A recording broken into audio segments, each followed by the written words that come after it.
Hello, everybody. Before we get started, I would like to acknowledge the traditional custodians of the land on which we're presenting, the Gadigal people of the Eora Nation. I'd like to pay my respect to elders past and present and extend that respect to any Aboriginal or Torres Strait Islander people joining us today, as well as the traditional custodians of the lands that others are joining us from.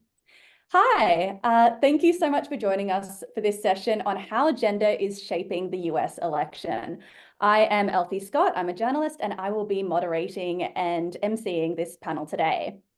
We are only days out from the US presidential election, and I'm sure that all of us are feeling in some way tense about the neck and neck race between Republican candidate Donald Trump and Democratic candidate Kamala Harris.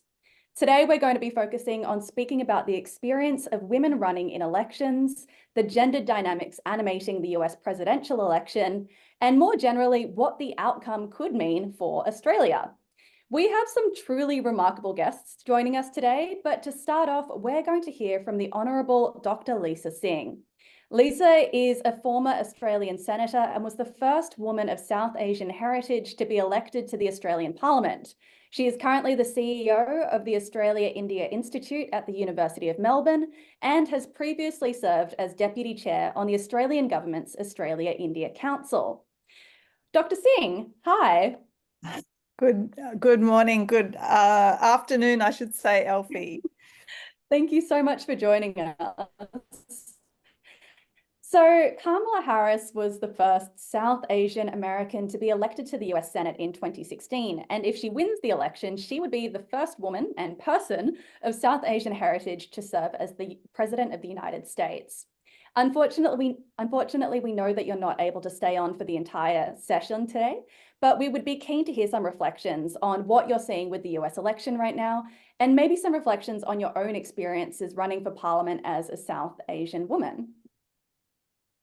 Thank you so much, Elfy. And can I just start by also thanking the Global Institute for Women's Leadership at the ANU and also to the United States Studies Centre's Women in the Alliance Initiative. It's wonderful that you've joined to bring us all together and for me to be joined, particularly with this distinguished panel that you'll be hearing from today. I would like to also just start by acknowledging that I'm joining you today on the lands of the Gadigal people of the Eora Nation and pay my respects to their traditions and elders, both past, present and emerging. So for me, it's, if I can just firstly share that, a little bit about my own experience, I guess, of being in politics for 12 years. At the time that I first ran for politics, I was a single mother. I ran as a Labor candidate and I had to take out a loan from the bank as seed money to campaign and really build fundraising from that. And it was a huge risk, but one I was seriously invested in to make a difference for my community and for my state and being in government. And I was also very much supported at that time by progressive organisations such as Emily's List. And I couldn't have achieved what I did, of course, without the support of so many volunteers and community members that make up the whole campaign experience. And to see that incredible support behind Kamala Harris in the United States really reminds me of that time myself running for office and being at that grassroots level of support of people around me in terms of my own candidature, but also the policies that I stood for. And whilst I was the first woman of South Asian heritage to be elected to the Australian Parliament, it was something I was actually unaware of until I arrived. And to see there was no one else that looked like me in Australian politics was really quite a shock. It happened during my first radio interview when I was asked the question, what is it like to be the only woman of Indian heritage in the Australian Parliament? And yeah, I was shocked that that question was put to me because I really didn't think I would be. But I was pleased to say now that I've seen the Australian Parliament has become more diverse. It's still got some way to go. On gender equality here in Australia, today we sit at about 44% women, which again is a big improvement from my time. But I did want to share that on today's discussion, because we are talking about gender shaping the US election, that I would give a short perspective on my time serving under Australia's first female Prime Minister, the Honourable Julia Gillard, and how she was regarded during her time as our Australian Prime Minister by both her opponents and the media.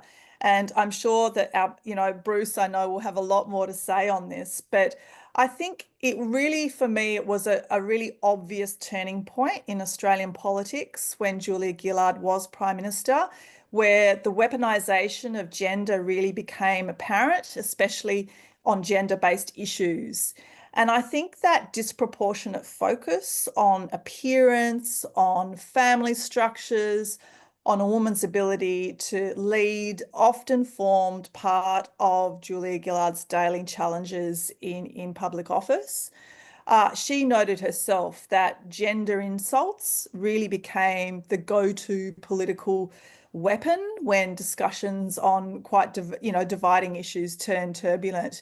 And I think if I look over at the US, we are witnessing a similar reflection on Julia Gillard's experience with the current Trump versus Harris debate. I think, as the current vice president, gender bias is obviously nothing new to Kamala Harris, but the heat of the presidential campaign against Donald Trump has certainly seen gender again being weaponized through gendered-fueled insults and debates. I was interested very much today, in fact, to see some polling by Talbot Mills Research in Australia showing Australia would overwhelmingly support Kamala Harris over Donald Trump, roughly around 50% saying they'd vote for Harris compared to 26% saying they'd vote for Trump. But also interestingly, similarly to the United States, there is a gender split in Australia with more women supporting Harris than men.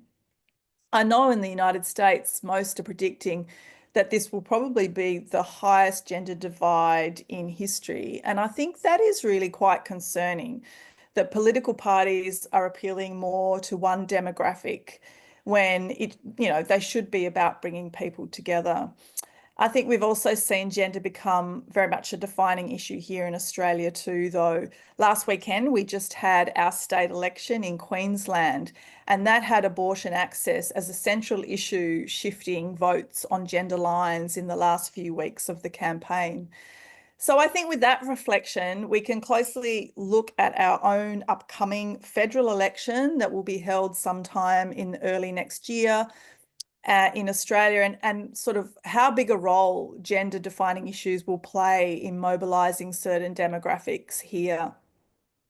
I also think in terms of Australia and our own Indo-Pacific region, I think it's fair to say that we would definitely be shaped by what happens in America this November. The fact that Australia has such deep trade, defence and diplomatic ties with America means a lot is at stake for us in Australia. And the fact that what happens in America shapes global politics more broadly, I think really makes this US election just so pivotal in a foreign policy sense. And I think if we look back at the last time President Trump was in office, our then Prime Minister, Malcolm Turnbull, had a really tested time with the president, particularly over the refugee swap deal that had been done with the previous President, Barack Obama, with Australia, and that President Donald Trump certainly, wasn't wanting to honour. There was some pretty tough conversations between our two leaders, I remember, during that time. So I think there is a bit of cause for caution and concern about what is going to play out over the next couple of weeks. But looking from Australia, Kamala Harris's rise, I think, is really something that resonates with multicultural Australia. We now have some 1 million people of Indian descent in Australia, and I think she signifies a lot of hope for South Asian women, that they too can rise to such high leadership roles. I think that that hope is equally shared by the 5 million or more South Asians that make up, that are in the United States.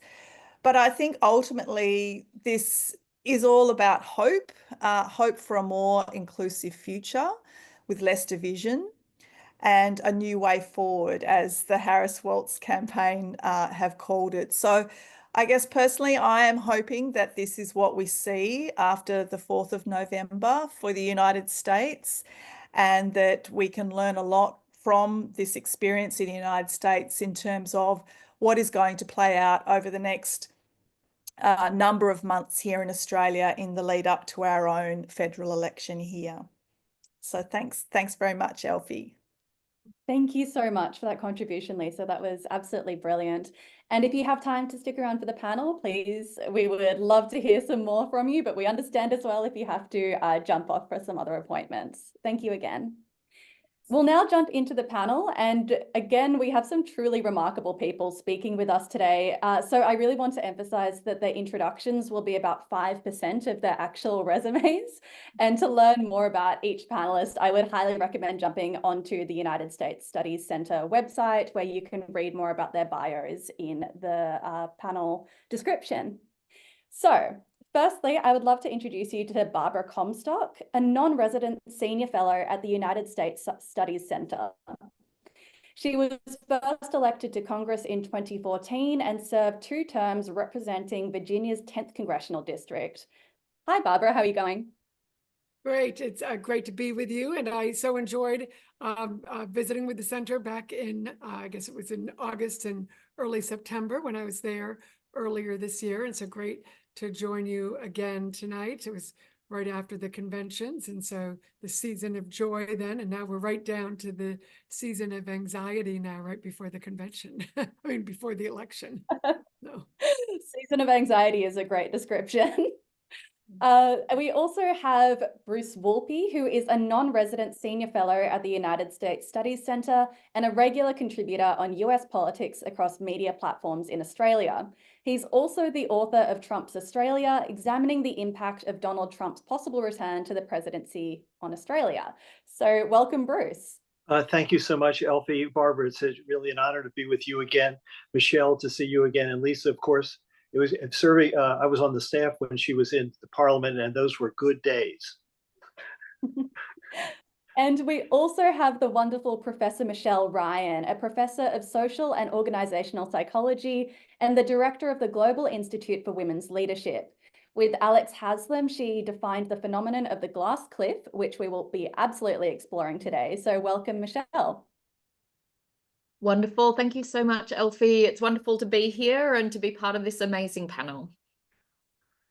All right, so let's kick things off. I thought that maybe we would start with Bruce, actually. Bruce, do you mind starting us off briefly with a sense of the electoral state of play just days out from the US election? What do you make of the candidates' chances, and what will be the key things to watch as the results roll in on Wednesday afternoon? Thank you so much. I'm really for women first, but I will outline the race as I see it right now. It's as tight a race as I think in our lifetimes, and that includes going back to 2000, the Gore-Bush race, which came down to some votes in Florida, and even going back to Kennedy and Nixon in 1960, which was also a very closely decided presidency. So the national polling head-to-head, they're within a point or two of each other. Harris generally in the lead, but it's within the margin of error, and no clear consistent trend. And then, as real students of American politics understand, it's not the head-to-head popular vote contest, but winning a majority of the electoral college, which is how many states you take, and it's a winner-take-all for each state in the electoral college to get to a majority electoral college. And there are 7 states considered swing states in that. And in all of the polls, in all of those states, it's the same story. Within 1 or 2 points, Trump is up in one, Harris is up in another, and no clear favorite right now. I think the things to look for is who has momentum. Normally, there is a break one way or the other as we get closer to the election. I think everyone is looking at that at the weekend coming up.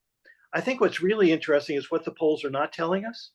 How much of a hidden Trump vote is there in the polls? Just people not willing to say that, yes, I'm for Trump. And maybe is his strength being understated by 2 or 3 points? And then how much is the gender and race factor affecting polling for Harris, and whether people just don't want to be that explicit about it. So those are unknown unknowns, which really could have material effect on the election.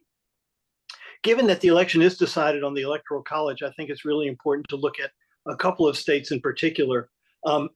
In the northern part of the United States, the industrial Midwest, the so-called blue wall.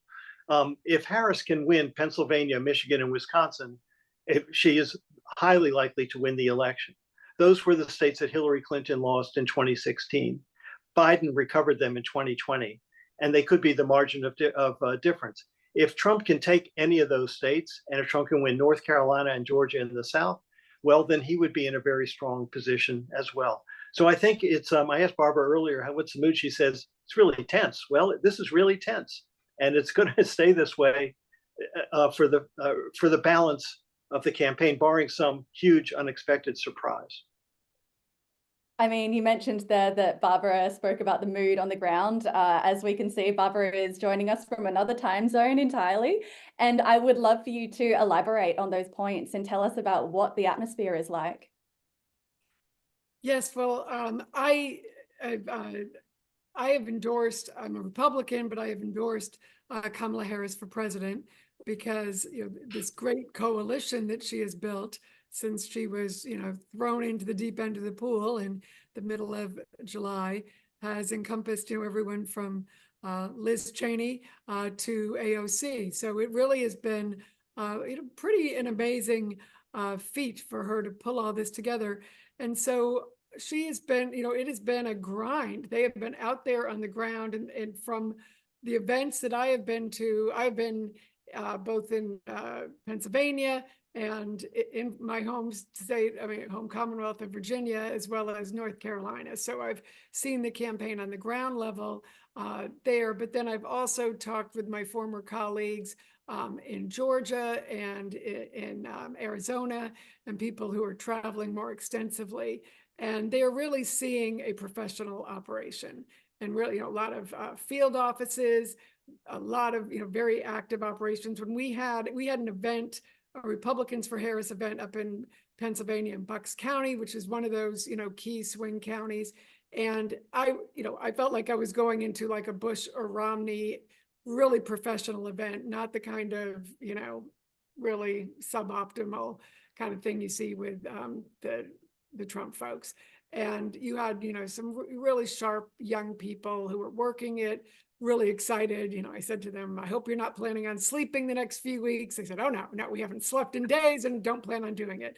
And so, you know, really excited. The vice president herself really was very personable, you know, really, you know, knew, like, certainly, you know, spent time with all of us who were there, you know, who had endorsed her, knew who people were, and really was engaged and excited, on her game, really connected, I think, with, you know, all the people there. It happened to be a gorgeous fall day.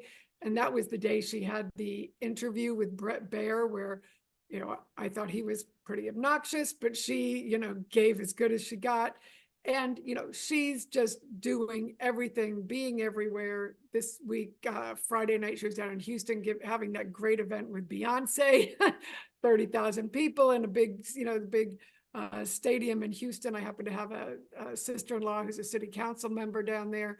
So I think you're just seeing a really professional operation, and they have huge, you know, they have a professional campaign. Whereas I heard from somebody, for example, in Arizona, where they said a swing voter said they're like, hey, I've been getting multiple contacts from the Harris campaign, nothing from the Trump campaign, that's outsourced all of their, field operations. So I like to hear that kind of thing. When I was in Pennsylvania, I didn't see the kind of signs that I saw in 2020 or 2016. As somebody who had a swing seat, who I really look for those kind of things, I've been now up in Pennsylvania a lot, in Lancaster, and in these swing areas that are the kind of things you look for. I just don't see that energy. I do see that core base group of people, but I'm not, you know, and when you see their events, you just see people leaving the events. You don't, you see their base people, but you don't see that they're attracting new people. So yes, it's tight. Yes, you're concerned, but I don't see them adding people. Whereas for the vice president, the gender gap is much bigger for a lot of women. And yes, there's a gender gap for men, but the gender gap for men is smaller. A poll that came out today from ABC, and I'm an ABC News contributor, one of my fellow, well, actually a former ABC News contributor, but somebody I worked with on Bush campaigns, Matt, I'm blanking on his name now, but he's a former Bush campaign person. He reminded us that this ABC poll was the most accurate in 2012 when it predicted a Obama win. When I was working on the Romney campaign, other polls predicted a Romney win. So of course Obama won, and so this poll today was had 51-47 nationally, showed it tight everywhere, but it had a lot of good indicators on it. Things like all the personal attributes for the vice president, things like people see her as honest and trustworthy, +15, sharp and, focused, +11, understands people like you, +10, shares your values, +8, health, +29. These were all things where Biden was underwater. Even would be better in a crisis, +2, that's closer. Now on issues, looking out for the middle class, +8, healthcare, +10. Now on crime, Trump still was +4, but, really closed the gap. And she's been strong on, pointing out, she's a prosecutor, he's a felon. On the economy, Trump still has the advantage by +8, but again, the gap is closed. Of course, on abortion, she's +15, and that's been very high on the issue set. On immigration, Trump still does have the advantage. And one of the things that, while the abortion issue doesn't always get mentioned as high up as I think it is going to impact, as it did in 2022, you have 10 of the states have referendums. 2 of them are Nevada and Arizona. Florida also has one. Michigan has had it before. It's still a big issue in Pennsylvania, and it's something that Governor Shapiro always talks about, as well as the senators who are there. And when I was up there, certainly you hear a lot about it in the ads, because the senator's race, you just hear abortion ads all the time. So I think that is going to play a lot. And there has not been an incumbent senator who has lost his seat since the Dobbs case. So an incumbent senator or governor, statewide race, that has lost since then. Now, how that impacts the presidential race, you don't know, but that's a pretty strong indicator. Now in Montana, John Tester probably still is going to lose, but that's a pretty strong indicator that this is driving voters, driving women. And even no less than Liz Cheney, who has been doing events with the vice president this week and last week, pointed out that even as a pro-life woman, she is very concerned with how these extreme bills in the states are uniting pro-life and pro-choice women, with concerns that these extreme bills in the states and these extreme candidates and these extreme men, may I say depraved men like Donald Trump and other candidates who don't have concern for women's health and have done nothing, responded in no way but lack of concern about these incidents where women are dying, bleeding out in the parking lots, things that Kamala Harris has spoken very compassionately about and identified, this issue as of concern. Women, no matter where you come out on the abortion issue, have responded on this issue and are voting on this issue. And I think this is going to be more impactful than the polls are capturing. And then this general repulsion of the misogyny of Donald Trump.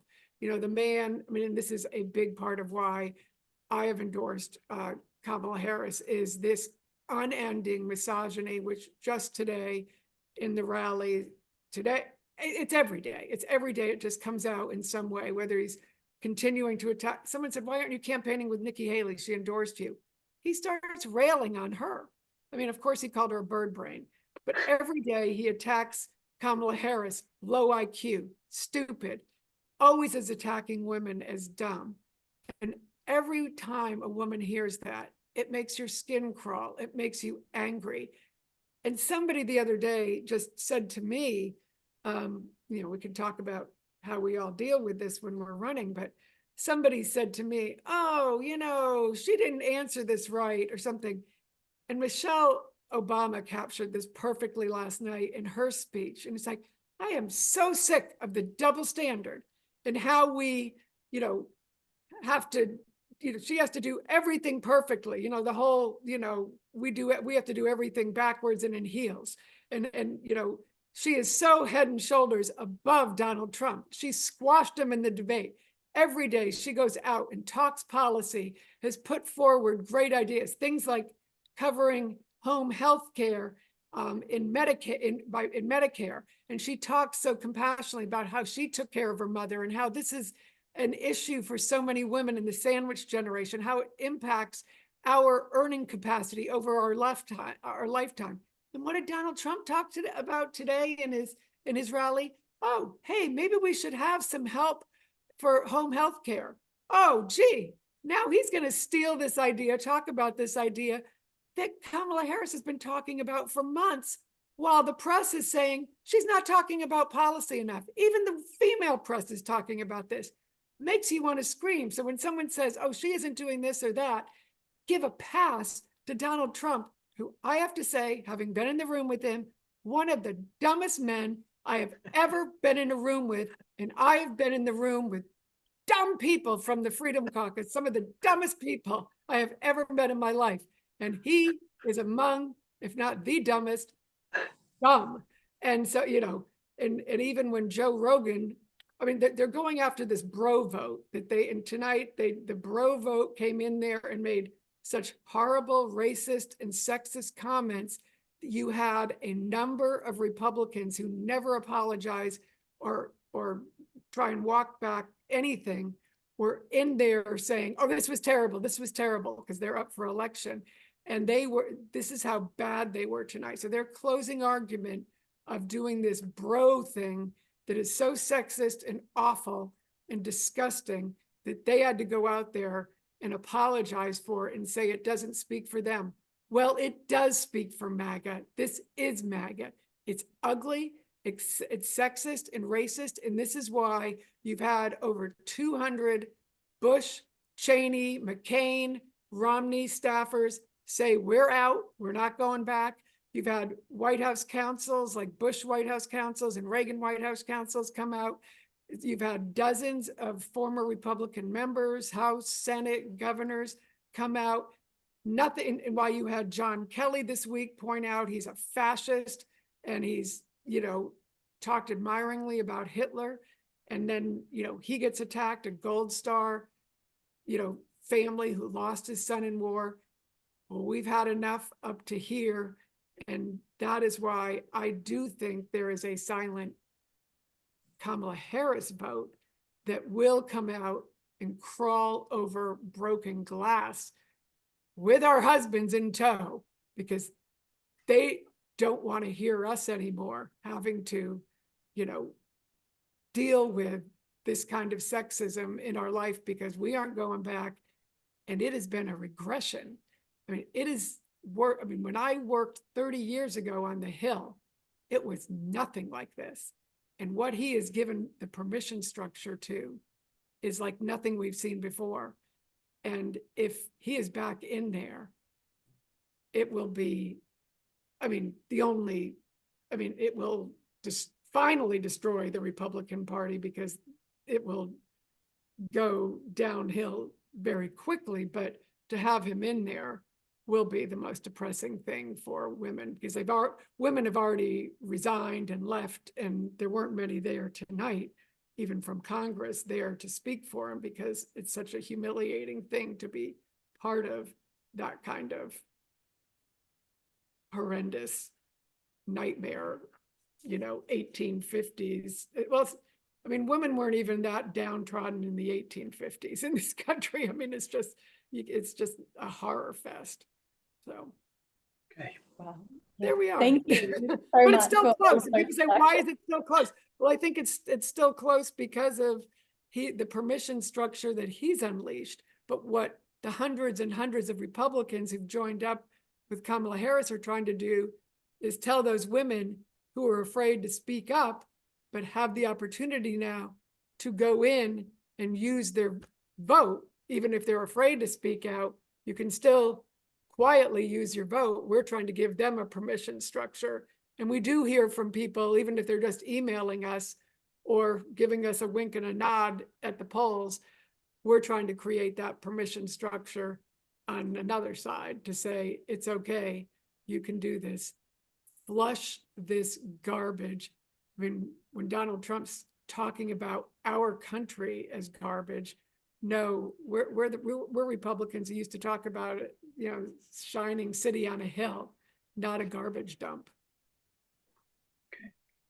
Lisa, I'm wondering if you have any reflections on your own experiences when Barbara speaks about those sexist double standards, particularly, and, Trump not being held to account, whereas Kamala is treated with such scrutiny. Is that something that you have seen in Australian politics, and is that something you'd like to expand on? Thank you, Elfy. Can I just start by thanking Barbara for her contribution just now to hear Barbara articulate just exactly what is playing out in America from a woman that is from the Republican Party that really does not identify with what the current presidential candidate is putting out there. It's just really good to hear, Barbara, through all of the facets of everything you've experienced from being in politics to where the party is today, that reflection. And it's something obviously we really sort of look for here in Australia to understand and to hope that we also don't follow suit in that sense. But having said that, there are a number of points and similarities that we have already experienced here. I think I touched on a couple of those in my introduction in terms of being in Parliament with our first female Prime Minister, with Julia Gillard. And it does come back a lot to the media here. I mean, of course, when you've got an imbalance in your Parliament already in terms of a lot more men than women, particularly men from a different generation thinking in all sorts of ways, you're going to get that real difficulty for women trying to be treated equally on policy, on the issues that they're fighting over, rather than through this identity prism and this personality sort of politics attack. But to have it then play out through the media, it's a massive doubling down that just trickles out so much strongly into the constituencies. And I think that's what we're seeing a lot more now than perhaps we did during my time and Julia's time in office, even though she copped it really badly from the media then. And that is because social media is just so prevalent today. It is the platform by which, everyone, good and bad, you want to campaign on. And it is where disinformation, just channels out so easily and so quickly. So whilst it was great to hear Barbara talk about that poll that's out today, I think we can really hold on to that. The issue is, how that's going to be weaponized by the other side, by the media to, again, as Barbara said, not be enough to really make Kamala Harris's points on policy heard. I really enjoyed overnight hearing Michelle Obama's contribution in her talk about the fact that a woman's vote is private. And I thought that was really a really powerful message because, yeah, a lot of women do live in households where they don't feel that they have that freedom to perhaps articulate how they want to vote. But for her as a female leader to say your vote is private, I think was a really strong message to women in America who, want to vote a certain way, but perhaps aren't articulating it right now. The only And I should mention, Thank you yeah. so much for that. I was going to say, my experience pre-Trump was actually very positive. I had a lot of help from men in my party who wanted to get more women in there. Like Paul Ryan, when he was speaker, was one of the first to endorse me, even though I had 5 guys running against me. Eric Cantor had been our majority leader. My speaker in the General Assembly when I was in the State House in Virginia. So I had very positive experiences, had women's groups who supported me. So I do want to say, it had been very positive, but this toxic Trump, horrible stew of Proud Boys and all these things that he stirred up that he is now maximizing has just been, built up since, it was bad enough in 16 and 20, but in his 4 years in exile, he has decided to double down and triple down on that. And as he is, lost the women's vote, in this, since Kamala Harris became the nominee, he has just decided that is his path. And this, they don't even try to get the women's vote. And even the women who are Republicans, like they join him and they attack and say the worst. They say, oh, isn't she dumb? And so you have some of the dumbest women, like a Marjorie Taylor Greene, who, talks about gazpacho police, instead of Gestapo police, saying that Kamala Harris, a lawyer, who had been a DA, who had been a senator, who's been on the Intelligence Committee, having an ignorant woman like, Marjorie Taylor Greene, who, talks about Jewish space lasers and all kinds of conspiracy theories, attacking, because they know that's the way to get Donald Trump to like them. So this has been the entry level for women to attack other women. So this is the only way, so you're kind of either a cheerleader or the death threats against women. So I believe it was today, I haven't seen the details on it, but there was something that went out from Elon Musk's PAC that used the C word against Kamala Harris. No. And at Trump rallies, they have T-shirts that say no to the hoe. And I got called about that from the press, and they asked me, what do you think about that? I said, what do I think about that? And that's outrageous. I said, put Melania Trump's picture on that and ask any Republican what they think of that. Put any other Republican's face or picture or wife on that. And then, because they're saying, oh, well, they think it's just a joke. I said, it's not a joke. It's not funny. And I can tell you, as someone who opposes Donald Trump, that's the attacks I get. The death threat I got last week was die whore. And you either get called whore or the C word, or if you support Donald Trump, then you're wonderful. Then you can be a cheerleader. So that is our choice in the new Trump world as Republicans. We can be pom-pom's cheerleader. You're not a real, you can't be a strong woman with your own views, because they have to totally line up with everything Trump. So you're just Trump world, or you're a C word, or you're a whore. That's the Republican world now. You can't say, oh, I disagree with Donald Trump. This is their world now. And that's why today you had nobody at their little rally except the women who line up. I mean, they even all look the same now. They have the same hair. They wear the same little clothes. I mean, it is like Stepford crazy. I mean, it is bizarre. It is just bizarre. So it's a sad situation. But I did want to, just 10 years ago, we had a whole different situation in my own party. But now those people are either quiet and quietly have to get reelected and do their work, or they've left. I'm so sorry to hear about the threats that are being made against you. That's incredibly distressing. Oh, well, listen, I get Liz Cheney. You can just imagine what she gets, or Adam Kinzinger, or God bless him, John Kelly, who came out. But I know, you know, last year when he first talked about this, he had threats. And so I'm sure this week he's had them again.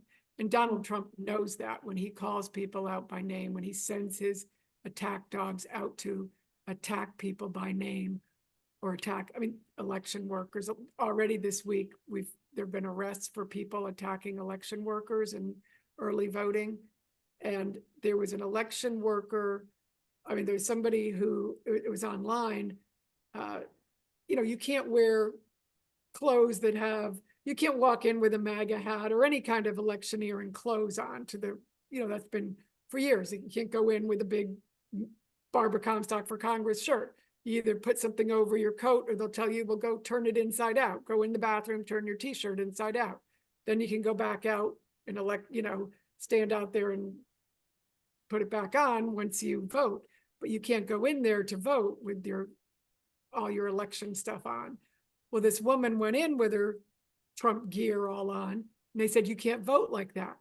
Well, she started screaming and yelling, abusing the election workers, you know, that this was her right, and screaming and yelling at them. She rips off her shirt. She's only in her bra. This middle-aged woman, not someone you wanted to see in her bra, did not come prepared appropriately in her underwear. And somebody snapped a picture of her. J.D. Vance retweeted, because she's saying, this is my right. I have a right to do this. J.D. Vance retweeted it saying, what a great American. This is somebody who is abusing election workers. And he says she's a great American for abusing election workers and screaming and yelling at people. I mean, this is what MAGA has become. I mean, it's just, and this is what we have another week of. So I digress, but. No, thank you so much for that. I wanted to throw to Michelle now, because you have obviously done some fantastic research and you defined the phenomenon of the glass cliff. And I want to talk about that. And I was wondering if you could explain what that is, because I personally had actually never heard of it before, and I found it so fascinating when I started reading the details. And then do you mind giving some reflections on how that applies perhaps in the case of Kamala right now? Absolutely. Thank you so much, Elfy. So the glass cliff was a phenomenon we sort of uncovered about 20 years ago. And we've all heard about the glass ceiling, right? The idea that women can't get beyond a sort of certain level and take on leadership roles. But we were really interested in what happens when women do take on leadership roles or contest leadership roles, and under what circumstances does that happen? And our research shows that it happens during crisis, when things are tough, when things are difficult. So in the political realm, we might think of Theresa May taking on the UK Prime Ministership during Brexit, for example. Or in the corporate world, we might think of Yacarino taking over as CEO of Twitter or X after a lot of big crisis and those sorts of things. So the idea then is that women take on leadership roles or contest leadership roles, but they're really difficult and they're stressful and they're hard to win. The chances of succeeding are really low as well. So if we bring this into the US electoral context, then there has been a lot of talk about Kamala Harris being in a glass cliff position, so taking on the nominee role after, I guess we might say, a disastrous debate from Biden and him sort of stepping down by Lisa. And so then she needs to run an electoral race with really the shortest campaign, or certainly one of the shortest campaigns that we've ever seen. So taking on and then having to deal with, I guess, the fallout of a nominee stepping down, only having a relatively short time to come in, we can say that not only is it a difficult race, we know it's close, it's neck and neck, but she also has a much shorter time in order to convince people and to bring people along with her. So the idea then is that she's got something extra, and we know that women, and particularly women of color, are much more likely to face these glass cliff scenarios. What do you imagine would happen if, in fact, Kamala did win the presidency? Do you think that that would be yet another glass cliff on top of what she's already facing? Yeah, I think it's really interesting to think about the different ways it can play itself out. So one is just the time component when she gets in. But I guess the other thing I would say is not there's that component, but then the gendered component of the campaign that I think sort of Barbara and Bruce have both talked about. For me, I think it's really interesting that gender hasn't been overtly mentioned very much. So I'm not saying it's not part of the election. I think it's a core part of the election. It's certainly a core part in voter intentions. We've talked about these gender pay gaps there. I think in terms of the issues that are playing themselves out, Roe v. Wade, health, education, family issues, these are all gendered issues. But it's interesting to me that it's not being played out really overtly. Harris is not talking about gender really overtly in the same way that Hillary Clinton didn't really talk about gender overtly. And even here in Australia, when you see Gillard talk about her time, she actually reflected that she wished she'd talked about gender earlier. So we all know the misogyny speech and how famous that was and how that captured the nation, but she often talks about the fact that up until then, she really didn't want to talk about gender. She didn't want to do it overtly. And I think we know from the research that talking about gender really overtly is a bit of a double-edged sword. So we certainly saw it with Hillary Clinton. When she didn't talk about gender, people would complain and say, come on, you might be the first woman president. You need to talk more about gender. But as soon as she did talk about gender or women's health care and things like that, people would then complain and say, well, are you going to be a president for everyone or only for women? And then she'd go back to not talking about it. So I think the dynamics of how you grapple with gender, do you do it overtly or do you sort of do it a little bit to the side? So you talk about, reproductive rights, but don't really necessarily appeal to women overtly. So I think those dynamics are really interesting. And then I think if Harris is successful, whether it will also have a gendered aspect of being a president, I think will also be the case as well, right? So I think a lot of the issues that will get her in, education, healthcare, family, are big debating points. I think they're not necessarily popular choices. So she'll have to wrestle with those sorts of things as well. But we also, just in terms of the criticism and how women in leadership roles, in political roles, are criticized as well, the nature of the criticism as well. It isn't just about their policy or their decision making, but I think as Barbara and Lisa have also talked about, the really gendered nature of the insults as well. So we've heard about Julia Gillard and ditch the witch and being called a man's bitch and those sorts of things as well. So just having to deal with that nature of it as well just makes it all the more difficult and all the more precarious. And this precarity is really what the glass cliff is trying to capture. Well, thank you so much for that. Bruce and Barbara, I saw your heads nodding along quite passionately when Michelle was speaking about Kamala's apprehension to lean into the idea of being the female candidate and forefronting her gender. But would either of you like to expand on that idea and why perhaps she is apprehensive to do that? Well, she should be apprehensive because it comes with the territory. I agree with everything Michelle said, and Barbara, your stories and reflections are as compelling as ever. When Julia Gillard left office, she said, what I am absolutely confident of is it will be easier for the next woman and the woman after that and the woman after that. And I'm proud of that. And I think that's true, notwithstanding everything that Barbara has highlighted with Kamala Harris so far. Joe Biden said, when I'm going to select a vice president, it's going to be a woman. And after Hillary failed to take the presidency, and the country didn't go nuts, she won most of the votes, but the Electoral College did not work her way. But but after that, when he chose a woman, fine, he's going with a woman. Then it's Kamala Harris, and I think she was able to come in with her head high, unbowed. And the first time Biden addresses the Congress, well, there are two women sitting behind him: the Speaker of the House, Nancy Pelosi, and the Vice President of the United States, Kamala Harris. So in other words, we're slowly getting normalized, and I think that's a healthier situation than existed, even 10 years ago. Although there are still enormous things coming her way. So let me see. I like to be an optimist, but ultimately, ultimately she will succeed based on what she delivers as president. She already has 45% of the country. And the question is, can she get to 50 and win this thing in 8 days' time? And I think, based on what Barbara said, men are supposed to be good about money. Well, guess what? She raised $1 billion in 3 months. No one has ever done that before. She's the king of money. And it is buying all of the apparatus, the infrastructure to get her elected that Barbara was able to talk about, just everything out in the field.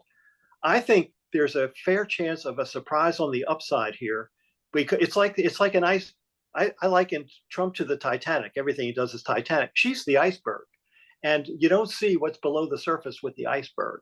And I think the iceberg is actually going to sink the ship and she's going to come through.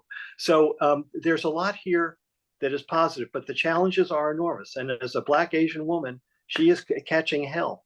But it's when she shows her competence, which she has in abundance, and life improves because of her programs, progress is being made.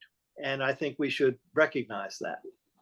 Yeah, and we haven't spoken about, Nancy Pelosi really cleared the decks for this to happen, right? Yeah. Because it would have been on a losing trajectory with Joe Biden. So that she's, everyone forgets that she has brought this from the brink of disaster. So I do think, if she is to win, and I do obviously hope and think she will, I think she will have a Democratic House and probably a Republican Senate, but within that Republican Senate, there will be 3 Republican senators that opposed Donald Trump and didn't even vote for them.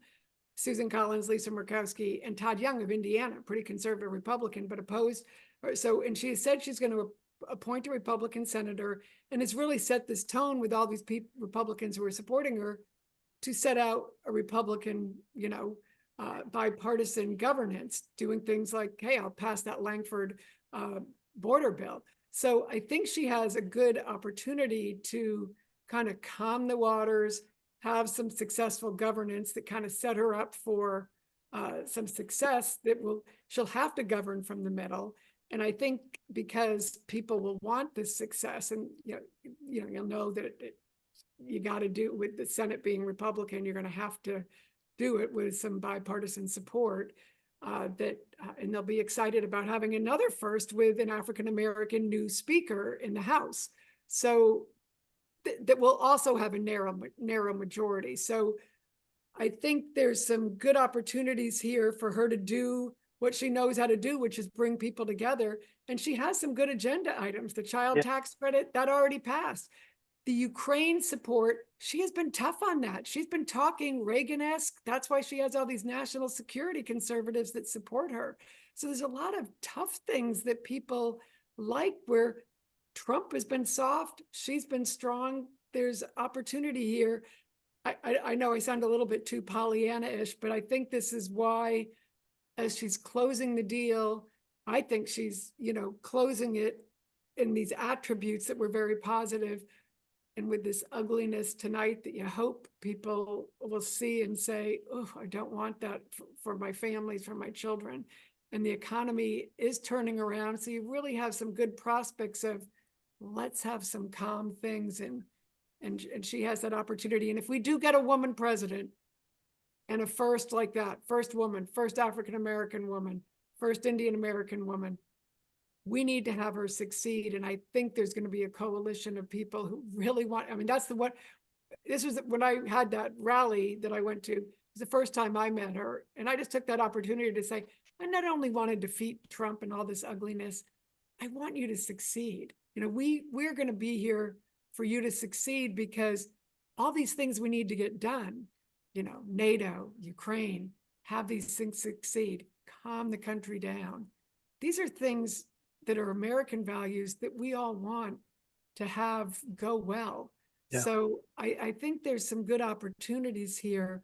And I think that then we can celebrate, because she hasn't been able to go out there and say, rah, rah, women, but I want to hear, that Beyonce freedom song, but I also want to hear, some of the, women rule the world, right? Girls rule, and all the the women anthems when this is all over, because she's had to tamp that down. And I think for all our daughters and granddaughters, we need a little of that when it's over.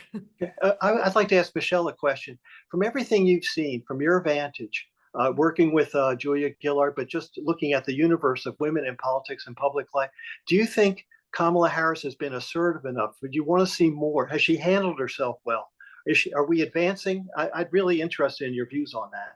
Yeah, I think it's an interesting one, because I think she does in some ways have her hands a little bit tied about playing, do you play the gender card? Do you not play the gender card?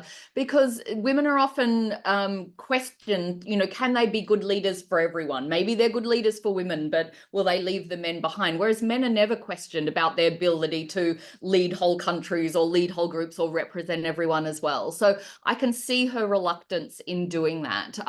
But I think she has played it well. I think she has stayed true to gendered issues. She's talked about gendered issues. It would be interesting to see whether she thinks when she takes on, if she is successful and becomes president, whether she can then be more overt about it, whether she feels that she's freer to talk about those things more overtly. I think she has, put her money behind, overturning, readdressing Roe v. Wade and bringing that back to the federal level. Whether she will continue to do that if she's president is an interesting one. And I think it would be good for women, for the women's movement, for feminism, for all of this to be addressed more overtly rather than in the sidelines and more subtly, because I think we're not going to get the sorts of advancements that we need to make by just doing things on the sideline. I think we need to address some of these things full on, and it would be great to see that happen.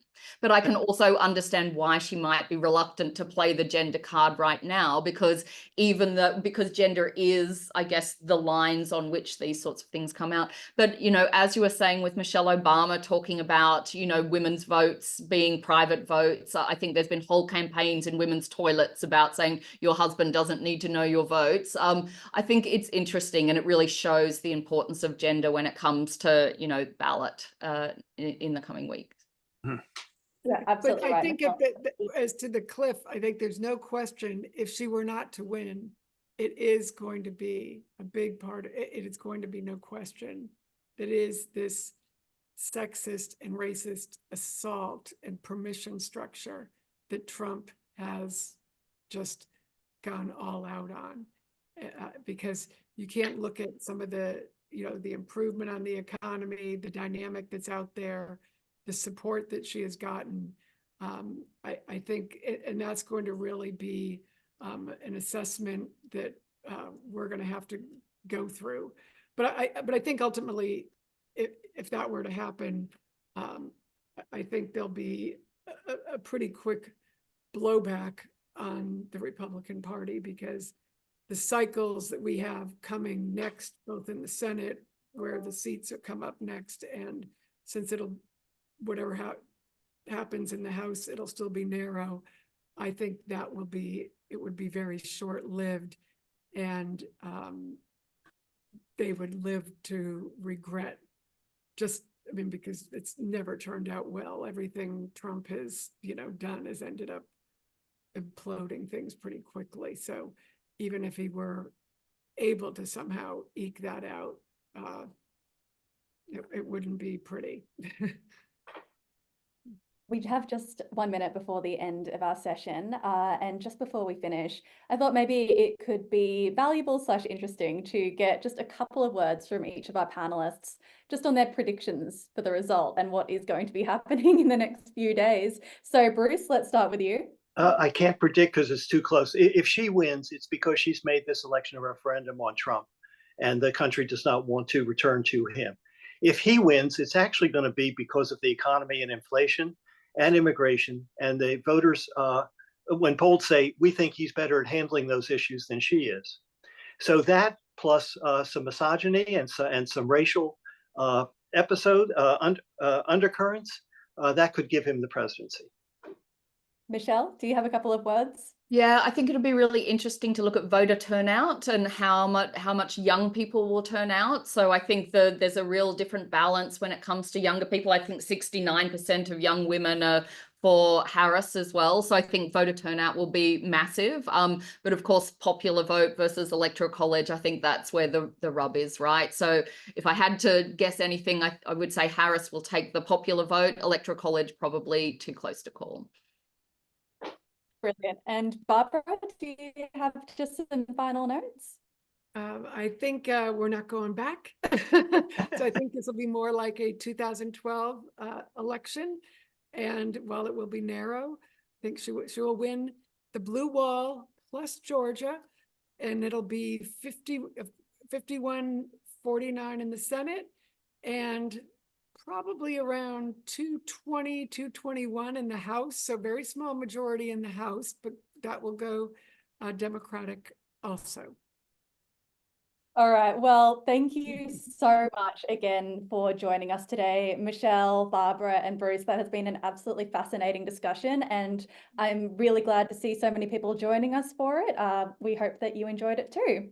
And just before we leave, if there are any other sessions that you're interested in, please head to the United States Studies Center and have a look online for their upcoming sessions. And good luck, everybody, for the season of anxiety, as Barbara called it, for the next coming days. Thank you so much. Thank you. All the best.